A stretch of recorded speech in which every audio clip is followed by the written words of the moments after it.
Buterevu nkwanirizaako omulungi atulaba amannya n'eddoboozi nze Abiking Uganda muzzukulu wa Mugema. Tusinzidde wano ku Discovery Studio, ekintu kikyuseemukko 2025 nkuba mpya tugenda kuba tubawaako kwegamba ekirungo kitonotono naye nga kikwafu. Tetugenda kwetaaga birungo bingi nnyo. Kasupu kufumbawo katono naye nga kakwafu gravy. Yes. Tukuwa akaceere ne tuyiwaho kasupu katono naye nga kanoga omuceere gonna. Ndowooza okitegedde. Kale mu mbeera eno challenges nyingi nnyo ezibadde zigenda maaso mu ggwanga lino. Bantu bangi bafereddwa, abantu bangi bayise mu kusoomoozebwa okw'enjawulo mu nsonga z'okutambula okugenda ku mawanga. Oba oli awo abamu baba bagenda okusoma, abalala bagenda okulambula, bagenda okukola. Naye abantu abasinga abayita mu mbeera eno batuuka ekiseera ne bakoowa. Kiki ekibaleetera okukoowa? Ebyo bye tugenda okutunuulira. Bantu bangi bafereddwa, naye okuferebwa kuno kuva ku ki? Kuva ku butamanya oba waliwo ekintu ekirala. Ndi ne Kakensa mu nsonga zino.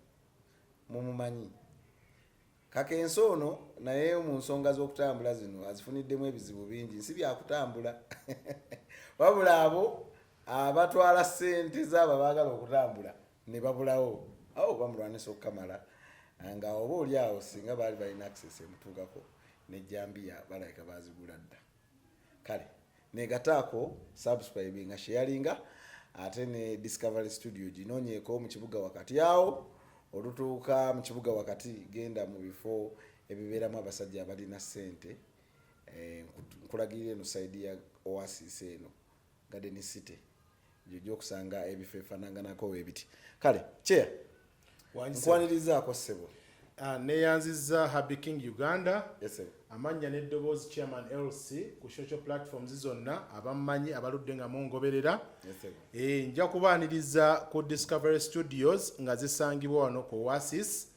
Abasinga gye mumanyi nga Nakumat. Wetusinzidde obbaweereza nga tuli mu kibuga wakati mu mutima gwa Kampala. Yes.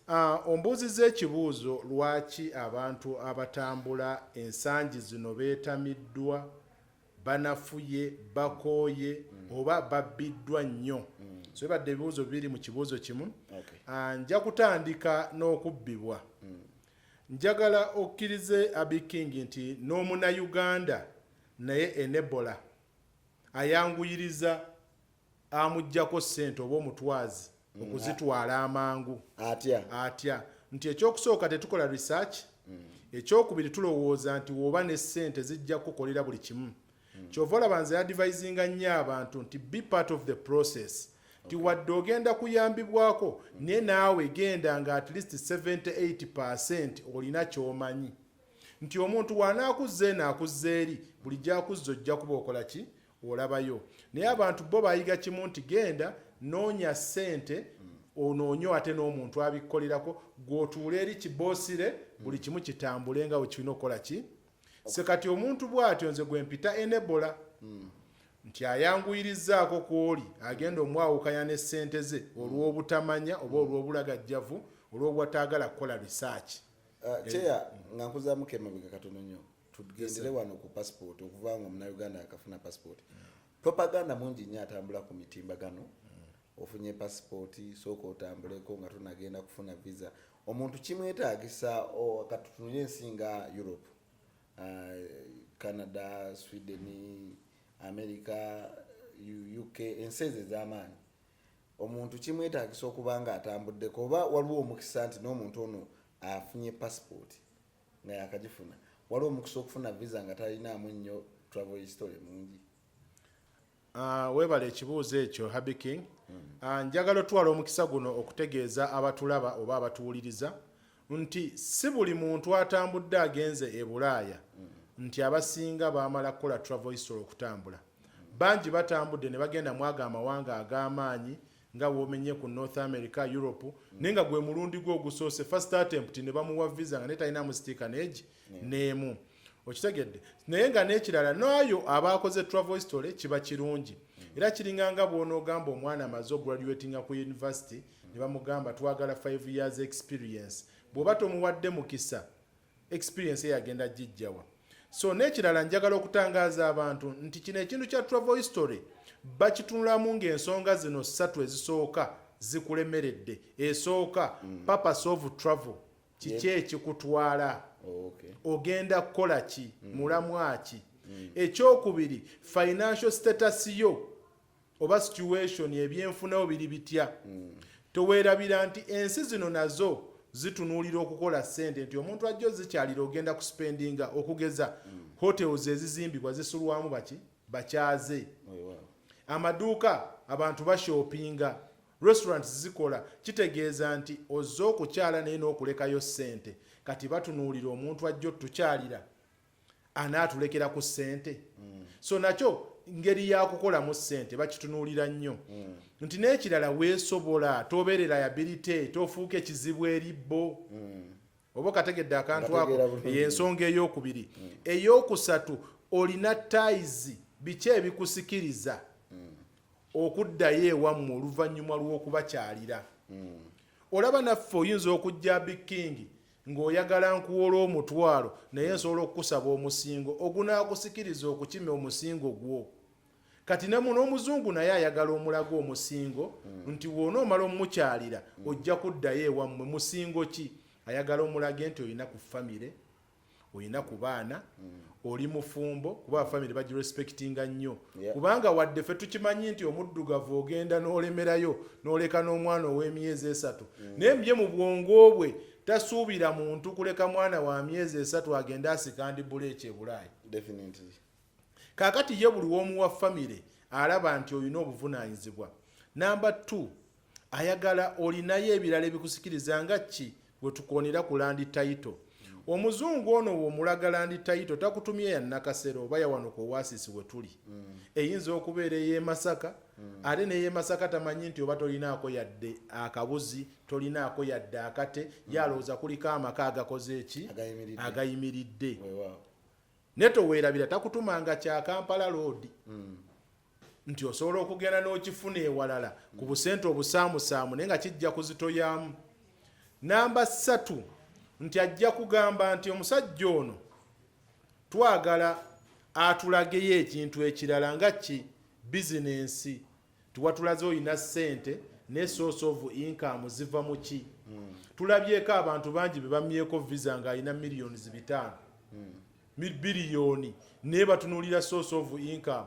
Mujjukira waliwo omusambi waliwo eyali ayagala okugula ttiimu emu ey'Ebungereza ey'omupiira, sijja kumenya mannya ge, nga ssente azirina naye ne babuuza source of income ye nga tebagiraba, ne bagamba n'olwekyo tojja qualifyinga kutwala ki ttiimu yaffe eno mu maaso, era n'olwekyo toqualifyinga kugula ttiimu ya mupiira eno. So kiddeyo ku kiri source of income. Timulage ne bino ebirala business sente zolaze wano bivaawa. Olina business woba mulimi farming wo ali registered, kuba n'okubeera farmer tekitegeeza nti tojja beera registered. Banne Bannayuganda abandi abo bampuliriza, wadde olina aka business katono nnyo waakiri tandikira mu kuregisteringa business name. Tandika okubeera waakiri nti oregisteringa company. Okitegeera nti buli oregisteringa company ojja funa certificate eyo y'okuba nti oli registered, ojja kubeera ne business account. Okitegeera olaga wonna buvunaanyizibwa. N'ekirala ekirimu ekyo okugamba nti mu registering businesses nti obiseera ebisinga oyinza okufuna omukisa oba invitation nga bakuyisa okugenda e Bulaaya, gwe yanditambudde omu naye senga ebeera nti it's a registered company, gwe yanditambudde omu olaba woogattako abakozi abalala 4 mubeera 5 mugenda. So kati benefits eziri mu kubeera nti omuntu oregisterinze ekintu zeezo. So n'olwekyo wonna oba omaze okulaga obuvunaanyizibwa obukukkirizisa okubeera nti ogenda oba oburaising chances zo ez'okubeera nti oweebwa ki oweebwa visa. Mwaka kanyumiro kenyini konnyonnyodde oyogedde ku nsonga y'okuba nga oregisteringa business. Singa mba nfunyeyo akasente kange akatonotono ne ndigisteringa business zange nenzigulirawo n'akawunti, kinkakatikako okubeera nga akawunti zino omuzungu ajja kuzikebera before okumpa visa, oba ye kasita akakasa nti business zino ziri well registered ate n'akawunti zirina, oba akawunti zirina okubaako sente. Ekirala omusajja waaba akutuma bank statement takutumangako wadde sente closing balance ono ayinza okubeerako naye baagala kye bayita a working bank statement.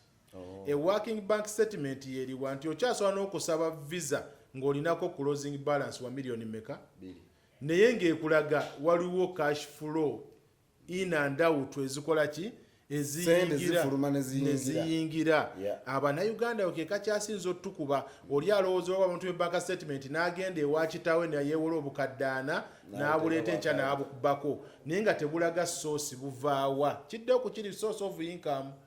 So kaakati abasinga awo bank statement abaagala ozizimba we wabakuba tinoonya kye bayita working bank statement ti Abi King ompadde 2 nziyisizzaako enkya nzigyeko akakadde luli nzigyeko 5 nezimaliza nga zizze wa Abi King nenziramu nenfuna endala tinewentuuka osaba visa nga nyinako miliyoni 2-3 olwolwedde obwongo kiba kyamuwadde dda nti olina sente ziyingira every now and then okitegeera. So n'olwekyo tujja kugamba nti a working bank statement mu kutambula nkulu nnyo. Webale nnyo chairman, tweyanziza nnyo kansuubire gwe omulungi alaba olina kyoyizeeko mu nsonga eyo. Tugenda kutunuulira ensonga esinza okukwata akati ennaku zino.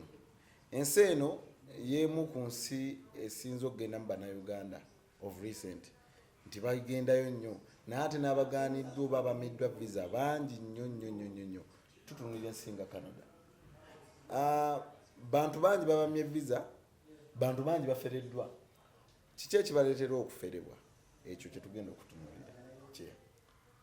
Ekibuuzo ekyo kijja kuddayo gye natandikidde nti ebiseera ebisinga ekintu we kyettanirwa nnyo oba ekintu we kiba nga kyekiriko kiyiika nnyo oba kyettanirwa nnyo nga bwe kyekiriko bw'otunuulira ssaawa zino bakugamba nti moringa yaliko ne vanira wali wabiwuliddeko byonna nga byattunzi abantu bava mu kulimu emmanyi buli omu n'aconcentratinga ku ki ku moringa kyekimu ne ku nnaanansi. Kaakati Canada we yaggulawo twagiyiikira abalina obusobozi n'abatabukola ki n'abatabulina. Ti bw'otunuulira ku nsonga ezimu lwaki rejection rate as per now eri ku 61%. Kiki ekigireese? Tibatunuulire ensobi zino wammanga ze twakola mu application ziri. Esooka twa misrepresentingibwa nti okuyambibwako ku visa si kibi naye raga wali nti wayambiddwako kyova bakubuuza en application visa application form go wajejjuliza oba wayambiddwako n'ogamba wotatiikinga kitegeeza go wagikoze eki wajejjulizaamu. Ekyokubiri abantu abayambako abantu bakozesa kompyuta ki emu bagenda okulaba nga olaba byangu byakutegeera internet protocol IP address twala tugende balabanga application zivudde ku IP emu. Ekyokusatu ne balabanga kaadi emu bagiyite visa card ba credit card ba master card ba debit card ng'esasulidde abantu 100 gwagamba tewayambiddwako. Okitegeera kyovola abasinga baweebwa ennaku 7 okwennyonnyolako naye ng'omuzungu agenda okugamba tukuwadde 7 days otubuulire lwaki wa misrepresentingibwa ng'ekyoddala aba yakwetoolodde dda tolina ki bw'ofeiringa omuwa genuine gunde reason era abasinga baavayo nga bafunye ban oba kiyita ekibuloka kya myaka egi kya myaka 5 olw'ensobi eyo. Kati ebintu ebyo wojjanga Canada ebigatta kyova olaba nti bazze bazibuwaza.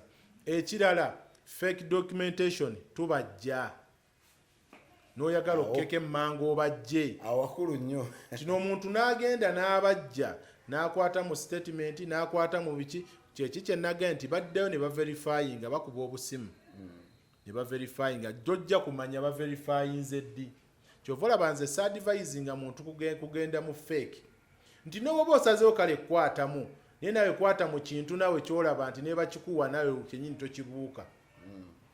Ne mulimu abajja ekintu nga n'owookireeta bw'oti naawe ddala olabira ddala kino kiki kibajje ne naawe Abi King waliwo ekintu kyoyinza okubajja nga nawe ne bakikuwa ddala nawe kiyita oba kitegeera. Ate n'ekirala nga nzimumaliriza kano kalayini kombuuziza abazungu bakimanyi nti tulimba ne baagala omuntu gwe bayita smart liar.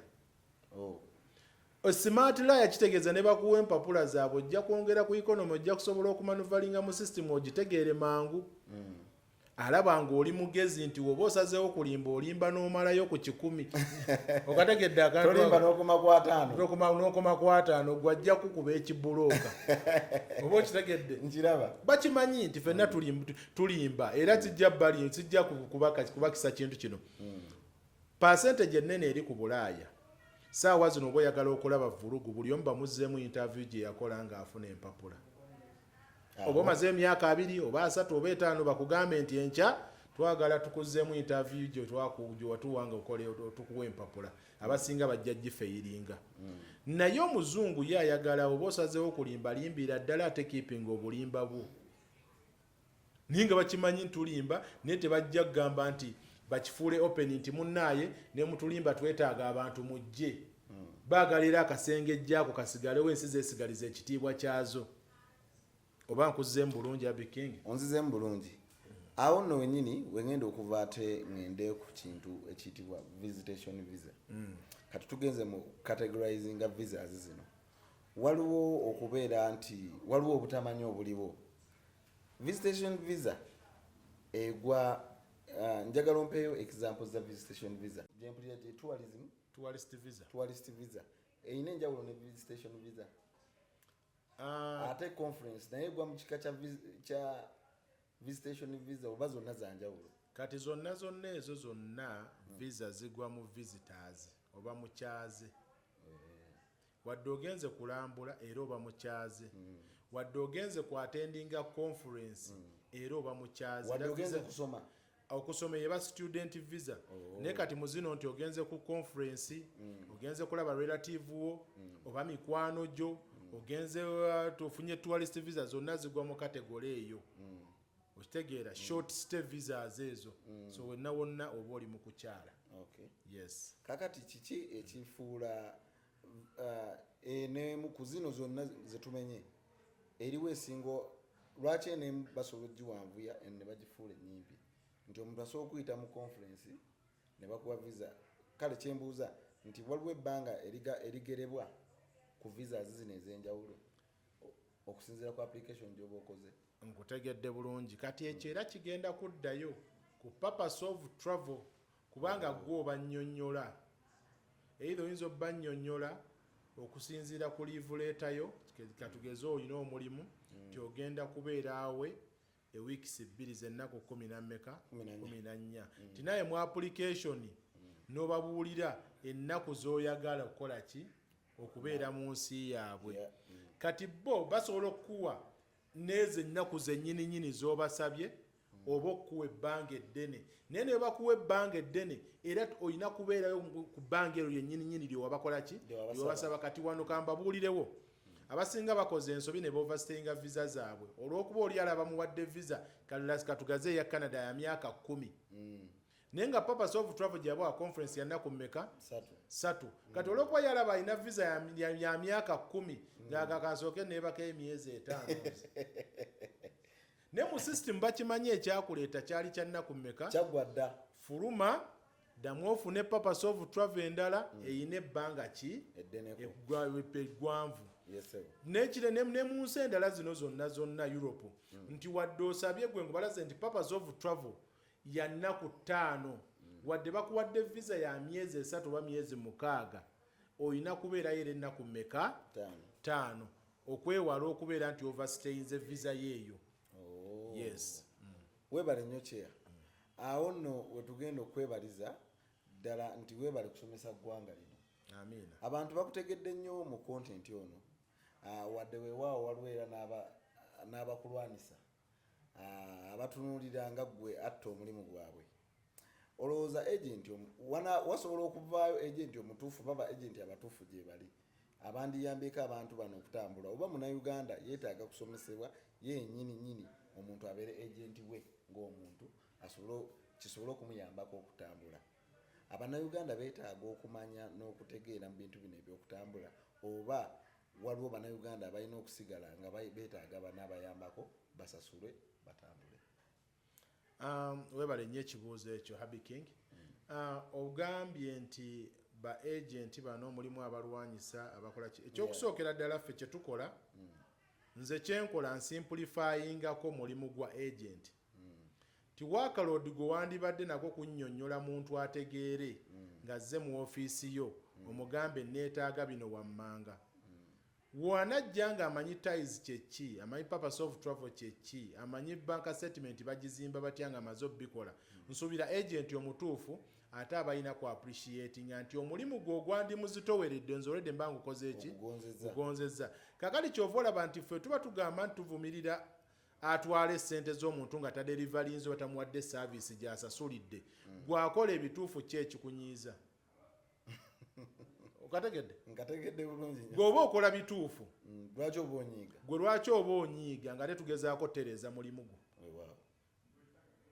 okategedde kakitegeeza gw'owulira nti anyiiza olw'ekino kye tukola oyo gw'oteekako question mark kubanga nsuubira nze nsinsenganyeko baagenti abamu ne bakubuuza gyebaleko nnyo otusimplifyingidde omulimu gwaffe omuntu agenda okujja ng'agamba ndaba nnyo vidiyo za cheya nenjagala munnyambeko wadde abinsomesezza mbitegedde nesso akwetuulira ku ki ku kompyuta munnyambeko ekyo kiryokera tetukivumirira saaviisi y'omuntu oyo tujja appreciatinga nze sifaayo muntu ajjeeko muntu ssente mmeka as long as adeliverinze oba amuwadde saaviisi gy'akoze eki nja kuwa example a Big King ffenna tukimanyi nti passport ye Uganda ya mitwalo 21 bwe tokiwulirangako nti waliwo yagifunira ku miliyoni 2 ate nga naye musanyufu nekyo ekimusanyusa tiyagifunira mu budde bwe bamukola ki bwe yali ayagala bwe bamusuubiza so siyinza kuva eri nenkivumirira mulimu abantu ye ng'agamba nze oli ne wanzijjako mmeka nze kasita ntambula okitegedde nti mulimu oli ali satisfied okusasula sente ze bamusabye as long as gwamuyambako odeliverinze oba omuwadde saavisi gy'asasulidde naye onajja ku muntu sente n'atabaako nakyakola oyo gwe tugamba nti oba okoze kikyamu oba onfunye so kati n'olwekyo nze nga nze naddala ffe abantu ababeera ku kyeyo tumanyi kyetegeeza omuntu okuŋŋaanya akasente atambule moso abaana abali mu Arab countries bakola hours mpitirivu nnyo omwana n'agenda okulaga engalo zonna nga zaafa abamu bavaayo ng'akoze akasente nga n'akasente kakoze ate alina kwejjanjamu bwejjanjabi wano waka kati omwana ng'oyo senga aba amaze n'okwejjanjabamukko yalwalirayo ng'asigazzaawo obusente bwe obutonotono ng'agamba obusigaddewo kaŋŋende ate nnoonye ku kyeyekikkakkamuko ekiweweevu ate n'omwawukanya n'ezize oyo gw'ogamba gwe tetuyinza kuwagira kikolwa ekyo okay Chair tujja kutunuulira nnyo ensonga enkulu ennyo mu nsonga zino ez'okutambula ezimu ku ezo z'ensonga za rate y'abantu be badipotinze n'abantu be bamiviza kiva kuki omuntu ali e Bulaaya okumuzeeka era omuntu ono atambudde agenzeeyo nga tumaliriza omuntu ono atambudde n'agendayo oba obuli awo wayogedde ku overstay eyo ndooza yemu ku nsonga ezimu ku ezo ezikomyawo wano waka naye waliwo ne bakomyawo nga n'empapula bazifunye biki omuntu byalina okutunuulira oyo agenda okutambula singa abalabe vidiyo eno oba interview eno byalina okutunuulira ensobi ezo aleme kuzikola kubanga naye ajja fallinga victim ng'abalala abakomyewo wano ekintu ekyo ekireetedde abantu abamu okudipotingibwa e Bulaaya ekisooka omumwa omuzungu kyava agiyita case gwalina okumanya ebiri mu musango gwo so sinze kitakomye okwo n'akuwa ne kye bayita case number tinewakuwa case number n'akuwa ne logini ziyingire muki mu fayiro yo otegere ebifaayo kati nze tuba ba mukwano nga nkuganza omanye olugero lwange nze nabateereddemu kino na kino nabagambye gundi anoonya kunkuba katayimbwa nagambye kino kyegeera naye nga jjukira a friend today can be an enemy tomorrow bwe mutabukamu fefe nnyini twewaabira ate buli omu n'ayogera amazima agali mu bintu byani nti oyo banne yabagamba nti gundi amunoonyamu kuba katayimbwa akulimba ne juzi gye yabadde Uganda yayise Kenya n'ebifaananyi biibino eyo naye ensonga batikkiddemu nnyo abantu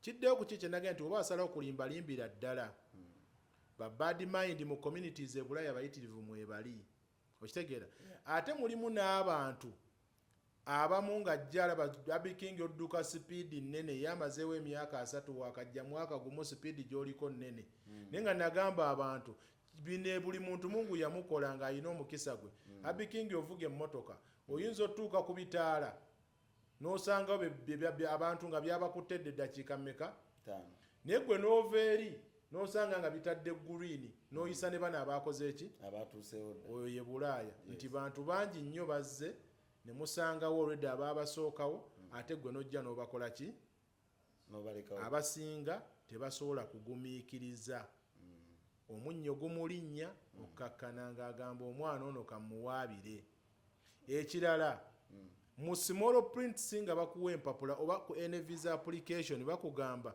ti application form eno katusuubire ojjujjuza nti byonna by'otuwadde bituufu naye mu maaso era we tulizuula obulimba tusobola okulivookinga oba okuyita empapula z'oliba okoze eki z'oliba ofunye naye mu small prints obwo tetubusoma kati mu kujja bwoti nga bagenda bazuula nga waliwo agapapulapapula gakola ki gewateekako kuba abazzeemu baddamu ne bareviewinga keesi zo ne bajja ne balaba nega okimanyi ne visa gye twasooka omuwa twagimuwa mu bukyamu wano yatulimba bino bateekawo tebikola tebiriiyo so n'olwekyo nakyo ekyo kikubye nnyo abantu oba otegeera ekirala wadde wano emmeeza gye ŋŋenda okunyeenya eriko ebyokunywa naye kankyogereko kitaase omuntu omulala omuntu omanyi nti ogidde oyingidde e Bulaaya oyingiridde ku pulaani B ey'ekisiike omaze okuyingira tetuganye otuuse mu community oyagala ogwe mu mukwano oli mwana wa buwala wa bulenzi ng'ogwa mu mukwano mu relationship nga mulwanira mu relationship poliisi ng'ejja ti ate gwe yatugamba nti oli vegetarian kiki ate olwana n'ono ali ennyama okategedde abagezi bokka baaba watugamba oli wa bisiike ate oli mu kulya vegetable oli vegetarian kiki ekikulwanyisa n'oli ali ennyama kakati kitegeezeza ensonga nazo tulina ozikola ki ozitunuulira so n'olwekyo abikingi ze ezimu ku nsonga zenkuwadde eziyinza okuleetera abantu ebizibu bakomyawo ewaka naye n'endala nnyingi weeziri weewaawo tunaakweyongeza oba oli awo olundi naye nandyagadde awo nnyini woba osiibulira otuweeyo n'akataleke ka ssebo mu nsonga zino eza travel. Ekirala abannaye nga tumaliriza webale nnyo Big King n'abatuwuliriza mwenna oba abatulaba njagala obbategeeza nti ne mu gyenkaaga visa zaali nzibu era tezibangako nnyangu kati ne wano woolabira nti wabikalubye ate tewabulawo ate loophole okitegeera so togwamu maanyi ggwe ali yanoonya visa kalupuhoola ako kabatangaze bulungi ekituli tewabulawo buli lwamyumyula wabaawo ate woosobola okuyita okuwaguza okitegeera n'owaguza oba okyategedde akantu ako so toweemalaamu maanyi wewa bakumye omulundi gumu mirundi ebiri tekikuleetera kuggala fayiro nti kambimale abantu babamye visa nze nyina bemmanyi ne bamuwadde visa ng'amaze okummibwa emirundi 8 emirundi 7 emirundi 10 ne kulasi ate ne bamuwa visa ey'amakulu so topowa lemezaamu otegera kubanga lwakuma visa bakulaga percentage gy'otambuddeko bajja kuwa refusal reasons nga 2 oba 3 oba emu nga kitegeeza nti waliwo bye wayise pepa yonna tewagigudde tunula muziribu mubiri ebyakuga byakubi ebyakulemesezza obitereze oddemu oteekeyo so n'olwekyo anoonya ali ku mulamwa ng'ogoba kirooto kyo ekyokgenda e Bulaaya tozikiza jangu ate temwerabira Bulaaya akulukuta mu bisigwa njuki yes Bulaaya akulukuta mu bisigwa njuki ate Bulaaya nnyanja buli omu asenako kyasobola n'ogenda so n'olwekyo nsaba Mukama Katonda buli omu amuwa omukisa ali mu kunoonya visa neeyanziza nnyo Big King nsigadde nze chairman LC One Love Preach weewaawo kale oyo nno abadde chairman LC One Love Preach ndowooza bannange bingi nnyo bimuwulidde era ng'ate bingi nnyo bimwandyagadde okuwulira okuva gy'ali agwe nno nga gwe mulundi gwe ogusoosa okumulaba genda ku mukutu gwa TikTok onoonye chairman LC kijja kutwaliramu kaakabanga emyaka nga 7 ng'oli mu vidiyo enkadde oyitaayitamu naye osobola okusambyasambyaako nokkiira n'osemberako mu myaka ng'ebiri emabega n'osobola okubeera nga oyita mu ebyo. Tuliba tufunye omukisa tulimuzza olundi ne twongera okwogerako naye.